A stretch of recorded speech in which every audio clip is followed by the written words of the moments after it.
What's going on, guys, and welcome to the Wcofaagn. You know what the Wcofaagn is, right? It's the World Championship of Football Accumulators and Grand National, a yearly tradition where Palmer's FC was actually formed, and I'm here to take you through what happened on the day. Let's go. So every Wcofaagn starts in the CAF, 9:30 sharp, although it's becoming a tradition of my own to turn up late. Sorry. Didn't really fancy a big breakfast this year, so I just stuck to the beans on toast. Lovely. With breakfast done, it's time to walk round to the first bookies. That's right, the first bookies. But before we get in there, here's a dog with a dummy in his mouth. Now we're in the bookies, welcome to Coral. This will probably be a good time to tell you the rules and what the hell is actually going on today. Let's do this. First of all players must stake £10. How you stake that £10 is totally up to you. If you want to place your whole £10 on a 10-fold accumulator, you can do that. If you want to place two £5 accumulators, you can do that. If you want to place five £2 accumulators, you can do that as well. It's totally up to you. All bets must be placed on the 3 PM kickoffs for that day. No earlier, no later. A further £10 must be placed into the kitty by all players, and the winner is simply the player that makes the most money. So you make the most money, then you get the kitty on top. A good day if you win. In the event of nobody's bets coming in, the Grand National will decide the winner. We do this by using the players' shirt numbers against the horse numbers, and the horse that finishes furthest up the field wins the money for one lucky player. So back to the bets, and it's serious stuff. Is Scottish's first Wcofaagn? He's looking focused. Is Tony's too, and he's looking bored. Or maybe he's not too sure and he's trying to grab some tips from Graham. We're slowly getting there, but you can't rush these things. Scottish is finally done, and that is a hell of a lot of bets. £10 worth, I hope. He's Wayne having a quick spin on the roulette. Of course he lost. Back on the move again to our second bookies. It's Paddy Power. Now, where most bookies pay out on 4 places for the Grand National, Paddy pays out 5, so that's why we come here to place some bets of our own, and for friends and family too. Another tradition of Wcofaagn is mine and Tomo's blind bet. Close your eyes, put your pen to the paper and see what you get. Because let's be honest, the Grand National can be a bit of a lottery.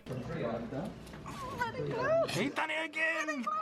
Now, this happened last year. I've gone and picked the favourite on a blind bet. It's Many Clouds, which is also my shirt number should anyone not win any bets, so it's a good omen. I also picked out Morning Assembly, and Tomo grabbed himself Galleon, Oscar and St. R. Time for a bit more roulette. We lost. And then it's down the pub to play some killer and watch West Ham and Arsenal. I must point out that it's so early that the pub hasn't properly opened yet. Tuga's just arrived, so it's not even worth playing Paul anymore because he wins at everything. But that's good timing because West Ham and Arsenal have started. Oh, what a pass! Skill! See you later! See you later! Oh, that's a fucking touched him! What is that?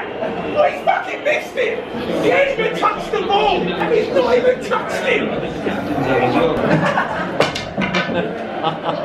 Enough of Tomo Cam, we're going somewhere. Back to mine. Sam's reading the paper, Jeff's on the telly, and the kitty's building up. I'm getting a bit hungry and Pringles ain't doing the trick. Let's order some pizza. Goals are flying in, the pizza's getting made and the kitty's building up some more. More goals flying in. Go on, Swansea. The pizza's ready. The pizza's arrived. 1 large Texas barbecue stuffed crust, 1 large chicken and ham, 1 large meaty stuffed crust, 1 large hot pepperoni passion stuffed crust, 1 large mighty meaty stuffed crust, 1 large chicken and sweet corn stuffed crust, 14 chicken strippers, 14 chicken kickers, 14 spicy barbecue chicken wings, 2 lots of potato wedges, which no one ate by the way, and finally 2 big garlic and herb dips. Anyway, back to the football, and Tomo's looking nervous. Current reigning Wcofaagn champion, can he claim it again this year? To be honest, I don't think anyone cares. We're all eating pizza. Tomo thinks he's onto a winner. Scottish is ticking off his games before it's even full time. That's confidence. Full time's flying in, it's time to check the bets. So we have two good, Graham, Scottish, Tony and Luke all finishing on 0. In 5th place was Wayne on £6.61, bowling. 4th place was myself on £10.51. In 3rd we had Tomo who finished on £14.70 and loses his crown. Sam finishes 2nd on his very first Wcofaagn on £15.57, which means the winner for this year's Wcofaagn is Nick on £32.91. Actually point out I'm a 3-time world champion.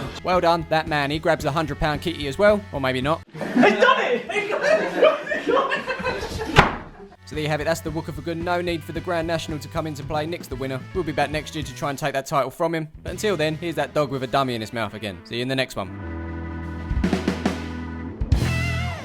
It's Tilby now looking to put some pressure on of their own with the ball over the top.